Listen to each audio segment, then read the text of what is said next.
5 seconds. Start. Mr. Speaker, Sir, the Honorable Minister and the Minister of State under the Ministry of Food and Agriculture have worked hard to improve food production and the condition of farmers. The farmers of this country are grateful to them for what they have done. On this occasion, I would like to point out that after independence, the government wanted to increase food production. They have taken many steps to improve it and also the condition of agriculturist.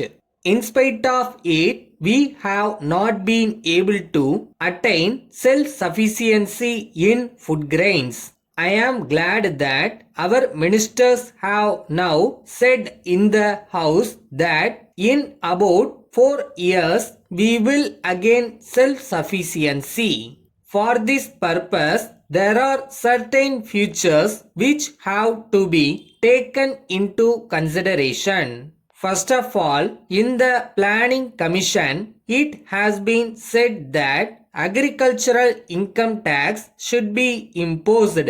In the same way, they also want to increase the land tax. In this connection, we have to take into consideration what facilities the government have provided for the agriculturist.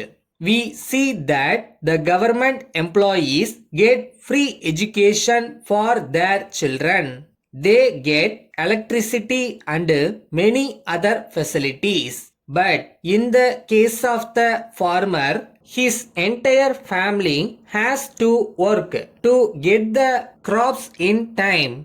When these people are suffering like this, I cannot understand why the government want to impose restrictions on the agriculturist. It is said that the agriculturist is the backbone of the country. If we want to make the country self-sufficient in food, we have to improve the lot of the agriculturist and we should not impose unnecessary taxes on him. So far as Andhra Pradesh is concerned, only a few months back, the government doubled the land revenue. At the same time, there was increase in the electricity charges also. It is necessary for me to point out that the cost of agriculture has gone up on account of various factors. If we want to purchase tractors, the cost of tractors has gone up. With reference to diesel oil, the price has gone up. In the same way, the cost of chemical fertilizers also has gone up. But in spite of all this, we may be happy that the agriculturist was able to produce something. Now, if the government want to impose the taxes as suggested, it may put a stop to production. If this is done, then I do not know what will happen to our country. Then we are hearing now and then from the government that in famine areas they are taking up permanent relief works. We have been hearing this for the last 2 or 3 years, but as a matter of fact, nothing is done. If the government are interested in giving relief to famine areas, they must pay attention to minor irrigation and extension of electricity to the rural areas. I would only request the Honorable Minister to take immediate steps to sanction more funds for permanent famine relief. Letter from Kasinath and Sons, New Delhi to the Upper India Trading Company Limited, Lucknow. Dear Sirs, we wish to bring to your attention that we sent an order for urgent supply of some electrical goods on 20th February.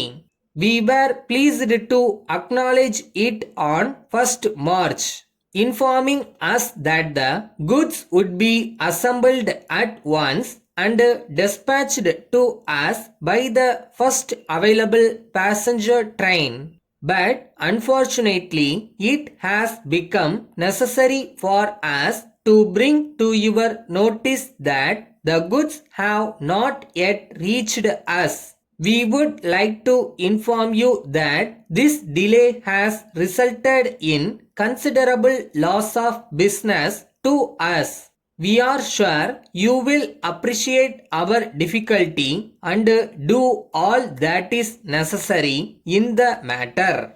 If the goods are not already in transit, we shall be much obliged if you take steps to expedite their dispatch and let us know by return of post when we may expect to receive them. Further, in this connection, we would like to inform you that if we do not hear from you in this matter within a week, we shall be obliged to cancel the order, which we hope will not happen. Yours faithfully.